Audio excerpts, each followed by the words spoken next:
Hello everyone, আসসালামু আলাইকুম। আশা করি ভালো আছেন, সুস্থ আছেন। তো আরেকটা দুর্দান্ত রেসিপি নিয়ে চলে আসলাম। সেটা কি বলেন তো? একেবারেই সহজ আর একেবারেই ইজি রান্না করতে।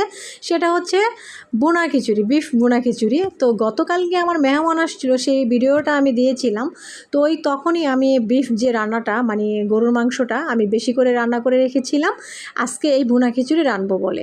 আর এই বিফ যখন আমি রান্না করি সব সময় চেষ্টা করি ভুনা খিচুড়িটা পরে রান্না করার জন্য, কারণ এইভাবে মিশিয়ে রান্না করলে যে কী পরিমাণ মজা হয় সেটা বলে বোঝানো যাবে না যদি না খেয়ে থাকেন। তো যাই হোক, এখানে আমি বিফটা বের করে এখন এইখানে দিয়ে দিচ্ছিলাম আমি চাল ডাল আর ডালটা হচ্ছিল দুই রকমের, একটা হচ্ছে মুগ ডাল আর একটা হচ্ছে মসুরি ডাল। এই তিনটা চাল ডালে মিলে আমি 3 কাপ নিয়েছিলাম, মানে 3 গ্লাস, ছোট যে সাইজের যে স্টিলের গ্লাসগুলো থাকে সেই গ্লাসের 3টি গ্লাস নিয়েছিলাম। আর দিয়ে দিলাম 1 কাপ পেঁয়াজ কুচি, দিয়ে দিয়েছিলাম কিছুটা পরিমাণ তেলটা বেশি দিব না যেহেতু গরুর মাংস, এখানে তেল চর্বি আছে যার কারণে তেলটা একটু বুঝেই দিয়ে দিলাম। তারপর দিয়ে দিলাম এখানে স্বাদ মতো লবণ, দিয়েছিলাম হলুদের গুঁড়া সামান্য পরিমাণ, দিয়েছিলাম 1 টেবিল চামচ মরিচের গুঁড়া।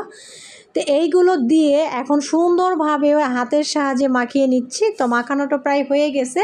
এখন আমি এটাকে পানিটা পরিমাণ মতো দিয়ে এখনই সুন্দরভাবে বসিয়ে দিব রান্না করার জন্য। তো যে পাত্রের মধ্যে আমার বিফটা ছিল অর্ধেক, সেটা আমি ধুয়ে মুছে সুন্দরভাবে পানিটা একেবারে দিয়ে দিলাম। তো এখানে পরিমাণ মতো পানি দিয়ে সুন্দরভাবে 3 গ্লাস যেহেতু চালের ডালে দিয়েছি, এখানে আমি 6 গ্লাস মানে 6 গ্লাস আমি এখানে পানি দিয়েছি। তারপর দিয়ে আর এখন আমি রান্না করব। আর এই খিচুড়িটা একটু একবারে ঝরঝরে করব না, একটু সামান্য পরিমাণ একটু নরম থাকবে, কারণ আমার হাজব্যান্ড ওই খিচুড়িটা খেতে দারুণ পছন্দ করে। তো যাই হোক, এই তো আমি মাখিয়ে মুখিয়ে নিলাম সুন্দরভাবে। এখন ঢাকনা দিয়ে রান্না করব বেশ কিছুক্ষণ। তো ঢাকনাটা উঠিয়ে দেখিয়ে দিচ্ছি যে বলক উঠিয়ে গেছে, যাতে আমি একটা নাড়াচাড়া করে দিচ্ছি যাতে একটু ভালোভাবে মিশে যায়, তো নিচে থেকে যাতে না লেগে যায়, কারণ বিফের পরিমাণটা একটু বেশিই ছিল। আর এটা করেই মানে এতে করেই আমার বেশি ভালো লাগে, মাংসের বিরিয়ানি হোক কিংবা কাচ্চি বা খিচুড়ি ভুনা খিচুড়ি মানে বিফের সাথে, সেটা যদি কি মানে মাংসের পরিমাণটা বেশি হয় আমার কাছে বেশ লাগে, আর খেতে তো অসম্ভব মজা লাগে। যাই হোক, এখন এটাকে সুন্দরভাবে মাখিয়ে মুখিয়ে মিশিয়ে নাড়াচাড়া করে দিয়ে আবারও ঢাকনা দিয়ে রান্না করে নিব আরও 5 থেকে 6 মিনিটের মতো। তো আবারও ঢাকনাটা উঠিয়ে দেখিয়ে দিলাম। তো এই যে এখন দেখেন নিচে দা লাগার সম্ভাবনা থাকে, তো আমি আবার একটু নাড়াচাড়া করে দিয়ে মিশিয়ে দিয়ে আমি আবারও ঢাকনা দিয়ে ঢেকে রাখবো যতক্ষণ না পর্যন্ত এই পানিটা চালের সাথে গায়ে গায়ে না লেগে যায়।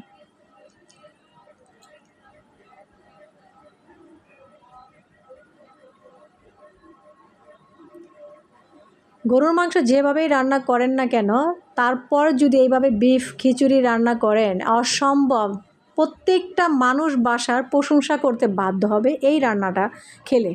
তো যাই হোক, এই যে আমি একটু নাড়াচাড়া করে দিচ্ছি, এখন আমি এই যে আমার পানিটা কিন্তু শুকিয়ে গিয়েছে, এখন আমি ভালোভাবে মিশিয়ে দিচ্ছি, দিয়ে এইগুলো সুন্দরভাবে সাজিয়ে গুছিয়ে তারপর ঢাকটা দিয়ে দমে বসিয়ে রাখবো প্রায় 15 মিনিটের মতো, 10 থেকে 15 মিনিট আর কি। তো এই তো আমি একটু একটু গুছিয়ে গাছিয়ে দিচ্ছি। তো ঢাকনা দিয়ে এখন 10 থেকে 15 মিনিটের মতো আমি এটাকে দমে বসিয়ে রাখবো আর কি।